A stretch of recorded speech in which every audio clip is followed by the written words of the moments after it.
shadows they linger. In the quiet they cry.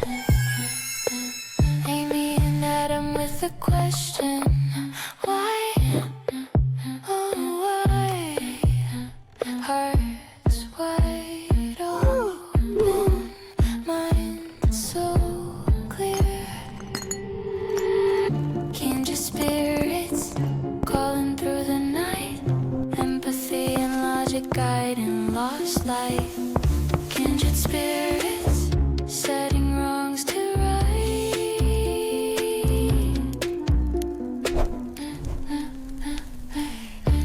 They don't fear the whispers. They don't run from the cold. Hey, Shadowlings. Hi, Shadow People. Welcome back to Paranormal Playback. I'm Lor. And I'm Mel. Tonight we're recapping Kindred Spirits Season 4, Episode 11, Keeper of the Light, which originally aired on March 13th, 2020. Yep, we've traded haunted mines for haunted lighthouses. And honestly, both settings are just ways I don't want to die. True.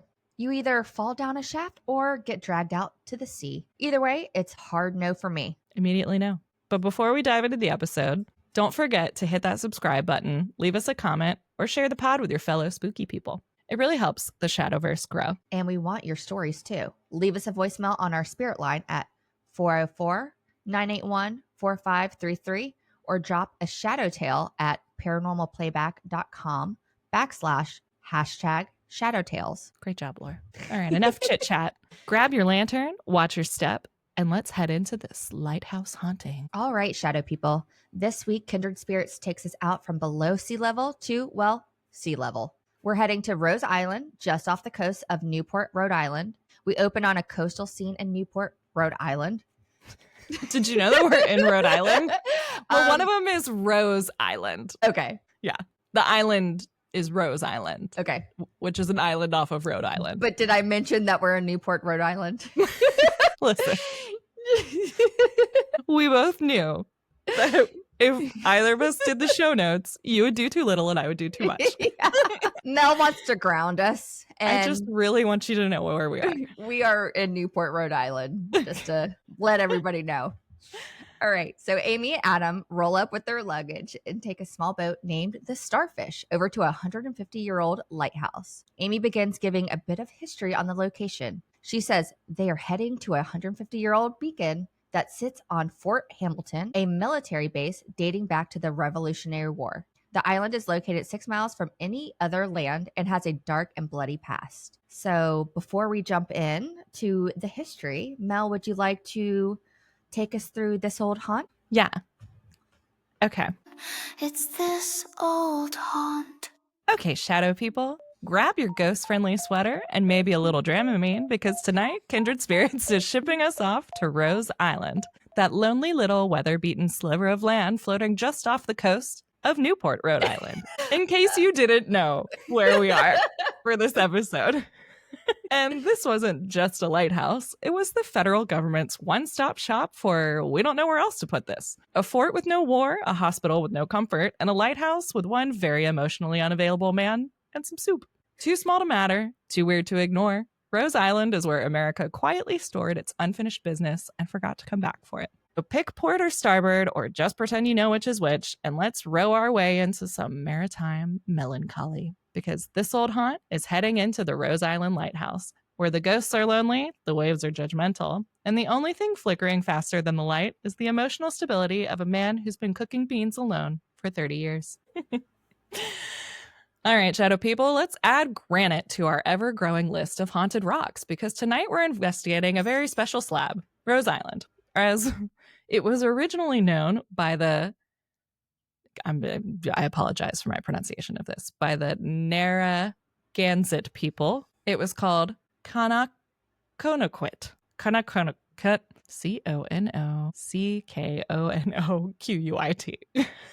So this is obviously an indigenous word that I cannot pronounce. But anyway, this wasn't just a lighthouse. Oh no. Rose Island is where the U.S. government basically shrugged and said, screw it, let's try everything. A place so steeped in weird history, it's been everything from colonial quarantine zone to military afterthought to full-time lighthouse to part-time emotional support Airbnb. In 1798, the U.S. built Fort Hamilton, circular stone fort with bomb-proof walls and the theoretical capacity for 300 troops. It saw no battles, no glory, and possibly no human inhabitants, just a leftover cannon, and if legends are true, a deeply judgmental raccoon. So wait, there was never any The war military? didn't, no, it didn't come there. But did they have soldiers there, or did they only send soldiers where the war is going to go? Yes, Okay. that. My understanding was, I mean, there were people stationed there, but they didn't do anything. But it had the capacity for 300. There were never any battles there. All right, so we fast forward to the mid-1800s, and Rose Island was then repurposed into a quarantine station for cholera and yellow fever outbreaks. The sick were offloaded onto the island, left to isolate in solitude or not survive at all, and conveniently kept far away from polite Newport society. It was colonial public health by way of emotional ghosting. Yeah. So they never went into this, but were there people aiding those people, or literally just being shipped there with no people to help them? That's a good question. I think there may have been a few people there to help, but my understanding was it was just literally like, these people are sick, go be on this island so you don't spread it to anyone. Yeah. I don't know that cholera. Not to like actually help. Yeah, I don't know much about either of those diseases, but I don't know if it's like once you get it, you're donezo, Yeah. kind of thing, Mhm. or if it's something that you come back from. I mean, yellow fever and cholera were pretty bad from. Well, and back then too, I feel like everybody died from. Yeah, and it spread like crazy, Mhm. crazy fast. I kind of thought of it as like plague level, kind of. You're fucked. Yeah. But Like, just go there to die, but don't spread it to anyone else. yeah. So it was almost like a Alcatraz, but instead of prisoners, it was sick people. Yeah. So anyway, then came the shipwrecks. So it turns out this eerie rock in the middle of Narragansett Bay was kind of hard to miss. And by miss, I mean ships kept hitting it. So after several close calls and maritime mayhem, Congress finally cut a check for $7,500 in 1869 and ordered a lighthouse. So by January 20th of 1870, the Rose Island Lighthouse was born. It was designed by a man named Albert Dow in a Second Empire-style keeper's house with an octagonal wooden tower perched on top, kind of like a little moody cupcake topper. And it stood 35 feet tall, and it got a fog bell in 1885, a horn in 1912, and one very consistent keeper named Charles Slocum Curtis. I've And that always loved lighthouses. See, I'm Oh, from yeah. North Carolina, and we have the Mhm. Outer Banks, and I'm pretty sure we have like the most lighthouses on our coast than any other state. I think you do. Like when I think of lighthouses, I think of North Carolina Yeah. or Rhode Island, Yeah. So Uh. I've taken trips, like school trips to the Outer Banks, and like gone to Mhm. lighthouses, and I've just, you learn about your state, where you're from. It's Yeah. just always been a thing that Yeah. you're proud of. Yeah. I mean, they're beautiful. They're very, They're so pretty. they're so pretty, and like there's something so calm about them. Yeah. All right. So let's talk a little bit more about our famous innkeeper. Keeper? I guess it's not an innkeeper. That's like a hotel. It would just be a keeper. Like Keeper of the Light, I think they Yeah. called him. Keeper of the light. So from 1887 to 1918, Charles Curtis was Rhode Island. Charles Curtis was Rose Island, not Rhode Island. he I was lived. like, wow, that's a big. He is the man. He lived there year round, tending the oil, polishing the lens, keeping the logs, and occasionally rowing into town for supplies and a break from the sound of his own breathing. His grandson, Wanton Chase, even lived on the island for a while as a kid and later helped restorationists recreate the home's early kind of 1900s vibe, right down to the exact coal stove, kitchen layout, and furniture placements. Curtis was the type of man who logged every weather shift, every boat, every creek of the island. So if anyone's ghost has a right to haunt this place, it's Curtis. But Curtis didn't always have the place to himself. In 1894, the passenger steamer Plymouth ran aground near Rose Island with over 700 people on board. Wow. That's a Everyone lot. survived, but the incident made national news and turned the island into an accidental tourist destination overnight. And they didn't talk about this one in the show, this first crash. She mentions there were a couple of crashes. I guess because there was no fatalities. Yeah. And I think the interesting thing about this crash and then the next one we're about to go through is neither of them really had to do with the lighthouse.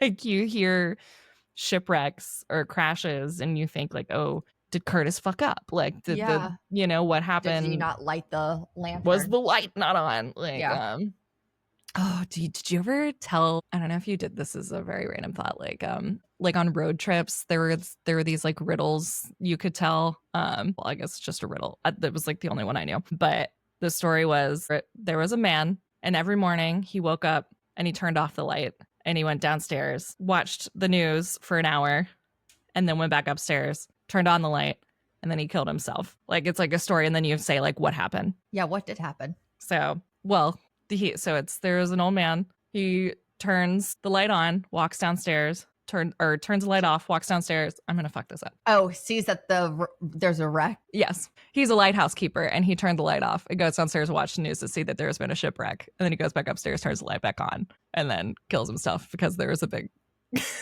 crash. Oh my god. That's so funny. It's like a car ride riddle, where like people ask questions like yes or no kind of thing. Like what was his job kind of stuff. And that was the only one I ever knew. It was the lighthouse one. So I thought like, oh, did he do the riddle thing? Did he turn the light off? But he didn't. These just happened to happen because of like fog, or it happened in front of the island, both of them. But yes, everyone did survive the first one. But then the real kind of crash that they mentioned on the show was in 1958. 2 oil tankers collided and exploded just offshore. So flames lit up the bay, smoke poured into the sky, and the current keeper had to flee the island. So this would not have been Curtis because he left in 1912 and this was in the 50s. So if you're wondering whether the ghosts here are subtle, they're not. Come from a big exploded ship. So anyway, those were the 2 big crashes that occurred near the island. But by 1970, the newly built... How many fatalities were from that second one? Did it say? I want to say it was like 600. Was it 600? She says it in the show. She says the fatality. Or no, they actually don't say the fatalities. Yeah. But I don't know. I didn't write that one down. A lot. Yeah. I mean, it was a ton of oil. Yeah. But anyway, moving on into the 70s. By 1970, the newly built Newport Pell Bridge kind of made the lighthouse obsolete. So they built this giant bridge basically connecting kind of, I don't know if it connects Rose Island, but it's a huge bridge from Newport over, like big, giant, massive bridge. And ships can just go right under it. So why signal ships when they could just kind of pass right by you because of this bridge? So the lighthouse was decommissioned after this. The Fresnel lens was tossed into the bay and vandals had their way with what was left. That could have been the end of the Rose Island story, but in 1984, a group of locals formed the Rose Island Lighthouse Foundation. They raised funds and convinced the city not to sell it off to developers who wanted to turn it into condos. It took nearly a decade, but by 1993, the light was turned back on. Not because ships needed it, but because someone finally gave a damn. So as for today, Rose Island is a living museum and wildlife sanctuary. So it's actually like it's a pretty decent sized island, and because they kind of show a little map of it. And the lighthouse and the barracks is like only, I want to say it's like 10% of the island or something. It's not much.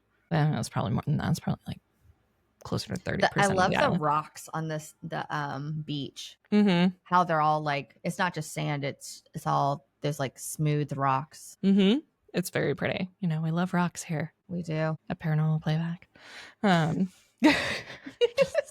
Slapping a rock. We just love slapping rocks, So today it is home to seabirds, milkweed, and tourists trying to live action roleplay as 19th century lighthouse keepers. You can book a stay as a guest keeper, sleep in Curtis's restored quarters, ring the fog bell with permission, and maybe even see a ghost while you're brushing your teeth with bottled water. So there are reports of hauntings. Guests have heard footsteps, doors creaking open, and the distinct scent of pipe smoke with no living smoker on site. Some swear it's Curtis still making his rounds. Others say it's the spirits of quarantined patients who never made it off the island. And then there's always the chance that it's just the wind and your own isolation-fueled imagination turning creaks into cries. But that's the thing about Rose Island. It's never been about spectacle. It's about silence, solitude, and the lives that quietly unraveled here, one flicker of a light at a time. So in terms of reported hauntings and additional paranormal claims, staff and guests have routinely reported midnight footsteps descending the spiral stairs, usually ending in the kitchen, slamming doors. Is it always the same time too? I wonder. Yes. Slamming doors, disembodied voices, and that persistent pipe smoke we talked about. That all very much seems tied to our guy Curtis.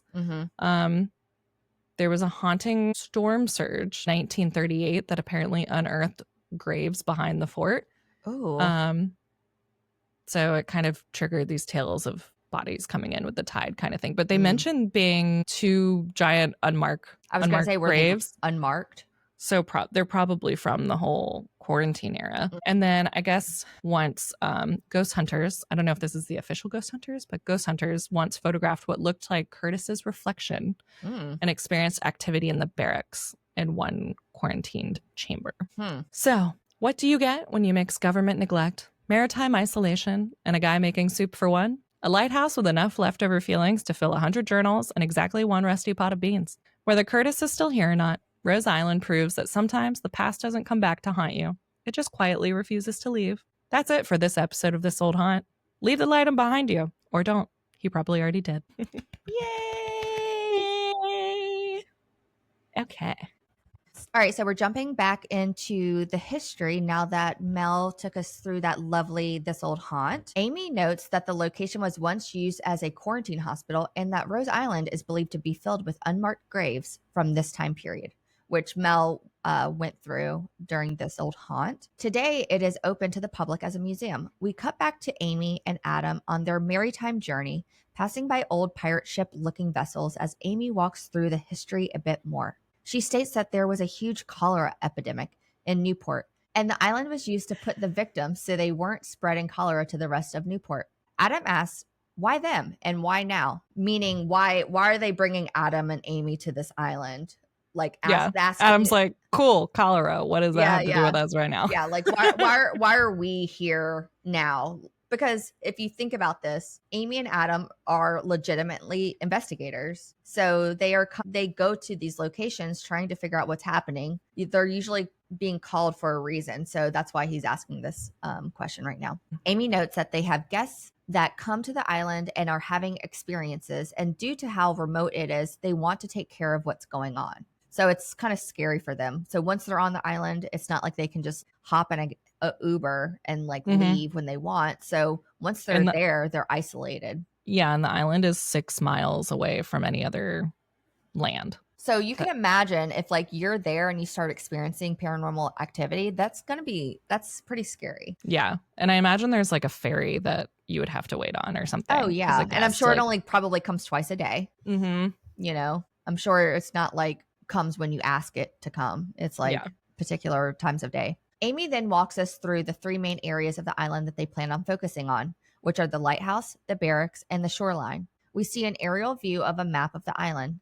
So to paint a picture, the facilities seem to mostly be on the southern coast with the barracks in the bottom middle and the lighthouse on the southwestern corner jutting out. The shoreline they'll be checking out lies just north of the lighthouse. So Amy and Adam will be meeting with one of the staff members of the lighthouse named Joan. All right, so we jump into our first interview with Joan Quinn. Amy and Adam approach a woman with bangs and long brown hair. She greets them and invites them into the lighthouse and begins giving some background on the house. Joan walks us through a similar history about how the lighthouse was commissioned in 1869 and that most of their stories come from a man named Wanton Chase, who lived there as a child. She notes that he had a respiratory problem when he was born, So his parents asked if he could live out on the island for fresh air. The boy lived there for 7 years. Joan notes that a few years ago, someone had an experience where they saw a presence of a young boy coming out of the lighthouse and running down the hill. Joan goes on to tell about Wanton's grandparents, the keepers of the lighthouse,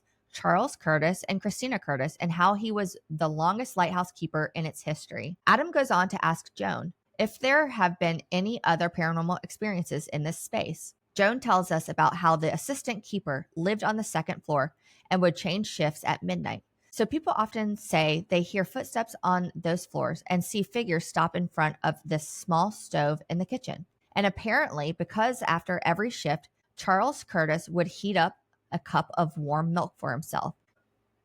The sounds are of shuffling boots. So we're thinking it's definitely Charles Curtis. Yeah. Like he's just in that like loop thing. Of, yeah. Wake up, shift change. Well, and like when they go through Charles Curtis, and we'll go into more depth about him, it's just like somebody who's of service and like loves what they do. Yeah. It's like that's what he wants to do. Yeah. In death, you know? It's not even like, because we've talked about like how people are stuck in a loop in factories where they kind of like replay the last moments of their life. Yeah. This is not the same. No. You know, this seems like he's simple honoring, man, simple life. Yeah, just living out his like afterlife exactly how he wants to. Not stuck in any way. This is like what he wants. Yeah. Yeah. I did find it interesting that he would heat up a cup of warm milk for himself. Is that, I mean, like people don't do that anymore, right? Like who? Except for babies. Yeah.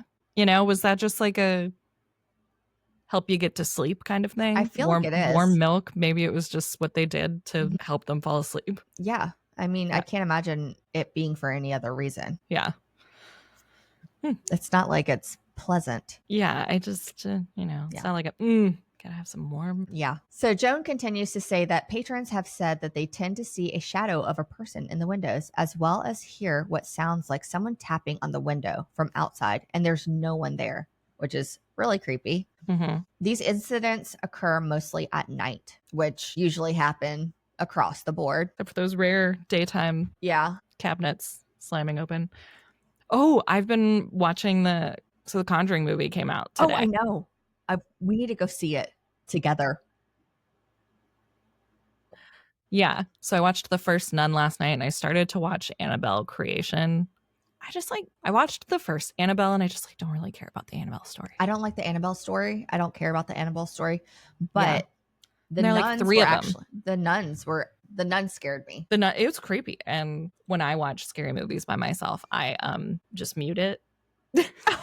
Are you serious? If I'm by myself and like I just fucking hate jump scares. Oh. I love thrillers and I appreciate like Mike Flanagan's style, like the horror, slow build kind of thing. Yeah. And if there's a jump scare every now, like a couple of them, but I'm not in it for the jump scares. Yeah.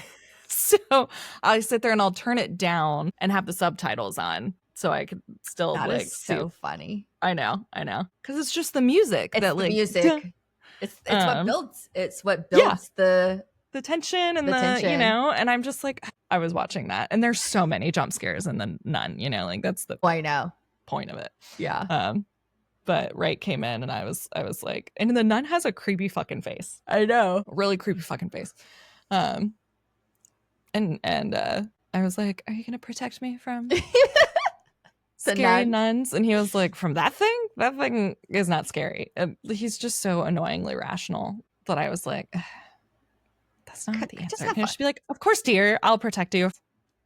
So we then leave the lighthouse and Joan takes Amy and Adam along to view the barracks. She shows us inside and notes that when people come to stay, these are the bedrooms they stay in. Joan tells us that in the early 1800s, almost leading up to the Civil War, they used the barracks as a quarantine hospital. She notes that there are 2 mass graves on the island and they don't know where they are. I was like, one, how do you know there's mass graves and you don't know where they are? Yeah, that just, I was like, that just feels really fucking odd. And it's a big island, but it's not that big. Like, so they... Clearly, it wouldn't have been near the edge of the island. Like they documented it, but they didn't document it enough to, you know, say where it happened. And Yeah. like, well, obviously it happened in like the empty space behind the barracks. It obviously happened in the ditch. Yeah, there's probably, it just seems like something, if someone tried just a little bit, they could figure it out. I know. So, or you could have somebody come out with like a LiDAR something. Yeah. And I mean, like how much did they try to look for them, these mass graves? Yeah, I'm like, man, it just seems like a couple of people were like, yeah, I don't know where it is. Someone probably once knew and just didn't share that information. Yeah, we don't know where it is.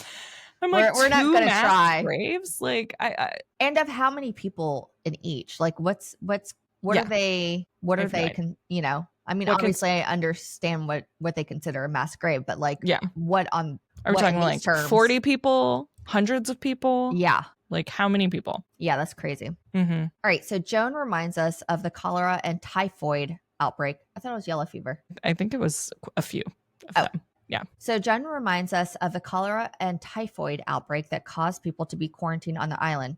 She notes that those who have stayed there have had unusual experiences with the feeling of someone watching them, the smell of tobacco, and many people have been touched in the barracks rooms. She notes a specific occasion where a mother and daughter were staying there and the daughter heard moaning and crying. She went outside because she couldn't tell where it was coming from and saw nothing. The voices have been described as both male and female. Okay, when she said that, are they the only ones staying in the Airbnb at a time? I don't know. I mean, the barracks would house lots of people, so I imagine it's probably a few rooms. Yeah. Right? Because they probably made like a little suite or whatever out of one barrack row kind of thing. So when she said that, I'm like, it could be anyone. Yeah. But I took it as like, this was what, you know, they said people were being drawn from their room in the middle of the night. Like that was what was happening. This girl heard stuff and went outside and nothing was there. Like maybe they were the only ones there at the time. Okay. I don't know. That was my interpretation of it, at least. Well, and maybe once she stepped outside her room, that it stopped. Mm-hmm. She was hearing it inside of the room, maybe. Yeah. So now they're on the shoreline. I don't have to say that. We then begin walking to the shoreline where Joan tells us of a few incidents that happened around the 1950s. There was a tanker collision between two ships, the Graham and the Guilford. Okay, so there was a tanker collision between two ships, the Graham and the Guilford. And the Graham had 650,000 gallons of gasoline on it at the time. Mm-hmm. The collision happened on a foggy day, and the ships collided and caught fire immediately off the coast. One ship drifted off, and one drifted towards the island coastline. One drifted off, and one drifted towards the island coastline. She notes that most of the bodies were found out in the water, but some people were brought onto the island. People note seeing lights along the shoreline. Like, felt really underwhelming to me when they went to the shoreline. And she was know. Like, people see some lights here. You know what's really funny too is like just imagining me being in that same situation of just like yelling into the void, you know, and just thinking how silly I felt. Yeah. Because like when you're inside of a house, it feels different. But when you're like when you're on a beach and you're just like talking to you think are ghosts and you're kind of just like talking into the air, it just felt silly to me. Yeah. When this lady was like walking them through, I was kind of like, and I feel like Adam kind of had this sense there a little bit of, I was like, why does this matter? Like, this just seems kind of not underwhelming, but you have like the haunting in general. It was like, I mean, you hear like some voices in this Airbnb that like how many people come and stay at. I mean, I guess it's their business or whatever, but isn't that like the draw of it, that it's haunted? That was my thing, is like, I thought that's why people are going there. I guess people like to see what it was like during that. It's like a little time warp kind of island is how I took it. Like it was like redone just as it was in the early 1900s. So you could like. But didn't they mention like that, the ghost thing being a draw? I thought that it was. Did they? I thought it was. Yeah. So. But she explains like, I mean, we get into it a little bit here, but Adam's like, well, or Amy asks like, what do you want to get out of this? And she just wants to find out who it is, so it's less scary. But, yeah. Anyways, so but back to the note of like seeing lights on the shoreline. like I guess somebody like walking around with a lantern in their hand. Like a flashlight is how it kind of seemed to me, like flickering lights on the shoreline. Yeah. Which maybe it could be like people searching in the water for bodies or something. I don't know. Maybe I'm getting a little too Titanic. Like just repeating anyone that. alive out there? Yeah. You know? But so they see. Wait, did you see that some other billionaire is trying to go down to the Titanic again? Go ahead. Like, go on. Go.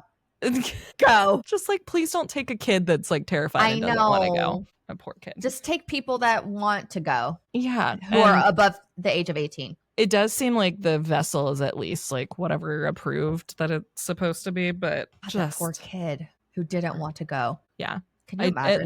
At least it happened so fast they like imploded. That they wouldn't have felt anything, I think.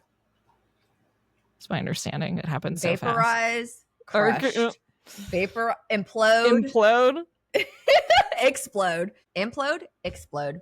Which one?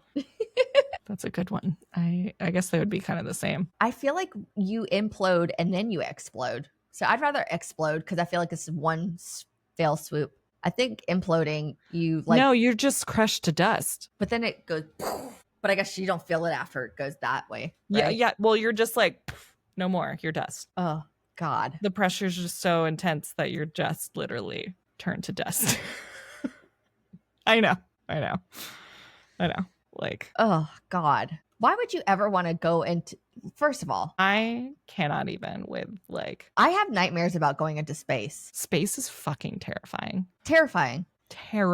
Like, who would want to go in a rocket ship? That's so scary to me. Anyways, Amy asks about if guests have ever wanted to leave, and Joan notes that it's been a problem among the guests.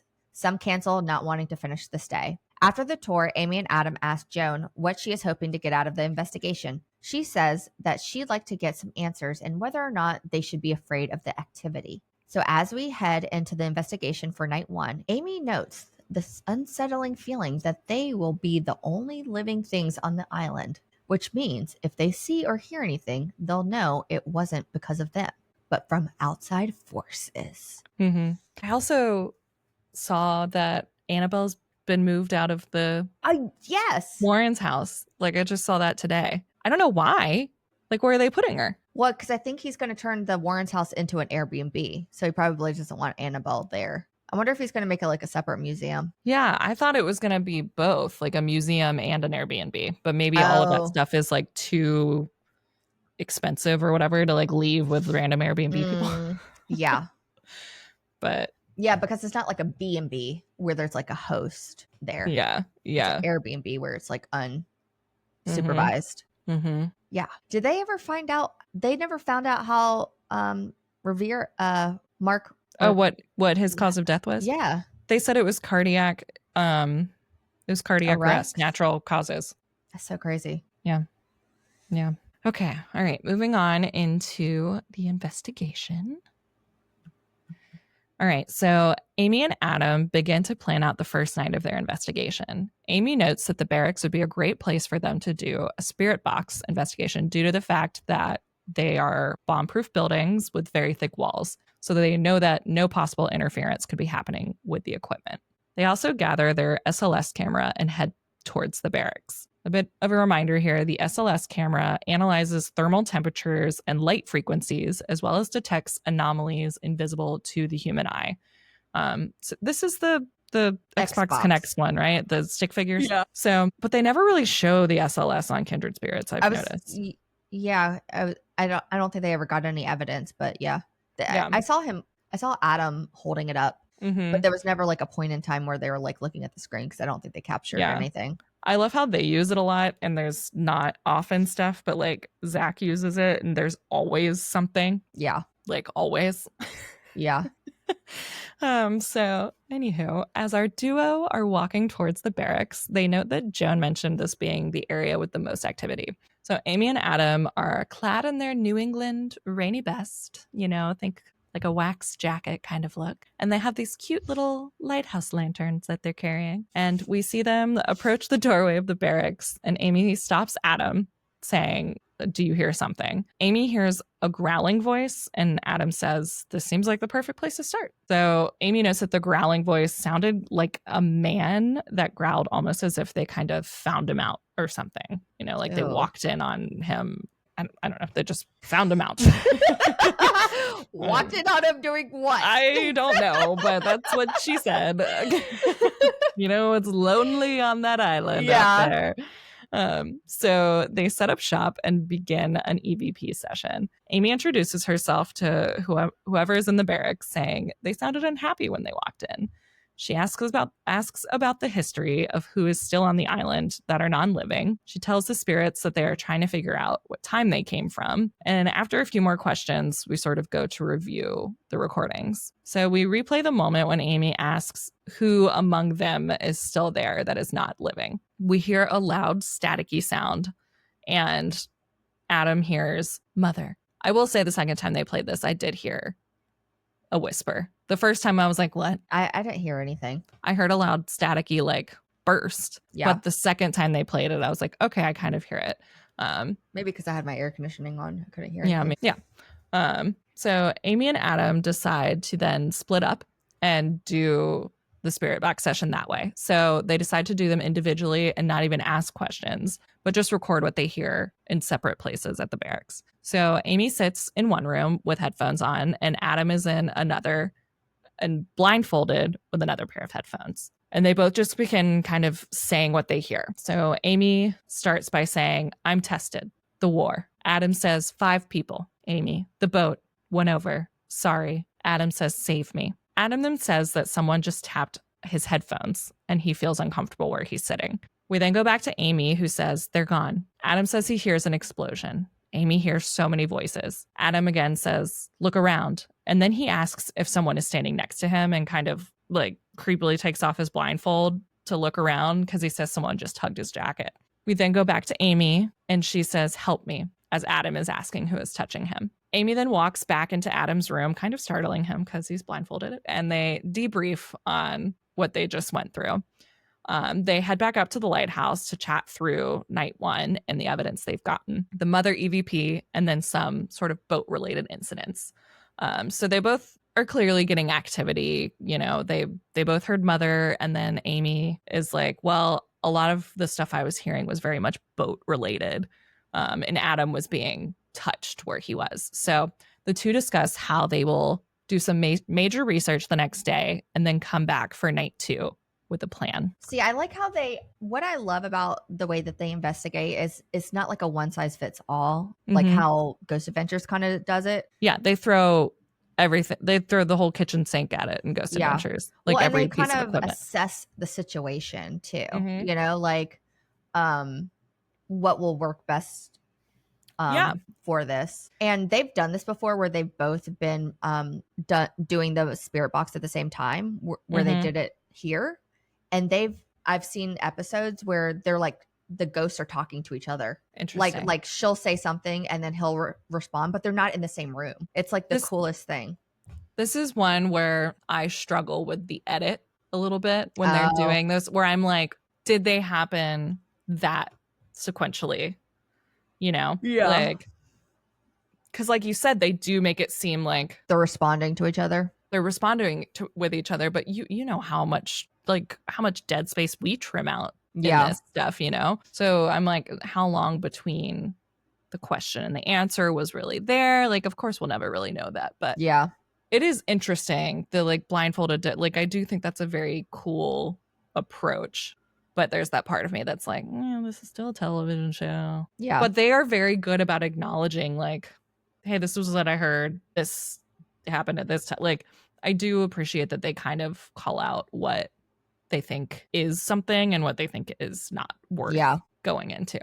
Well, and also they acknowledge residual energy a lot in this episode as well, not just like spirits. And I'm so curious of like after, if, you know, when we reconnect with Charlie, if she watched this episode, like how she feels about like residual energy, like if she changes her mind about like whether a haunting is residual energy to her still a haunting, or is like a spirit a haunting, you know? Yeah. And, you know, I think something that would probably help in these situations is kind of like a nerve center thing. Well, I guess if I'm thinking in the edit, like they probably don't want you to know if it's at the same time, like that right when Amy says it, Adam answers. So it is good when they're in the same room doing it versus the split apart. Yeah. But it is an interesting back and forth, like the things that they're saying. So anyway. All right, shadow people, that is where we're going to pause for now. Next time, we'll follow Amy and Adam back into the lighthouse for night 2 investigation with all the ghost gear and, yes, even more creepy knocks and voices. So don't go chasing lights in the tower before then, okay? Part 2 will drop Sunday. So until next time, see you in the shadows. See you in the shadows. They don't fear the whispers. They don't run from the cold.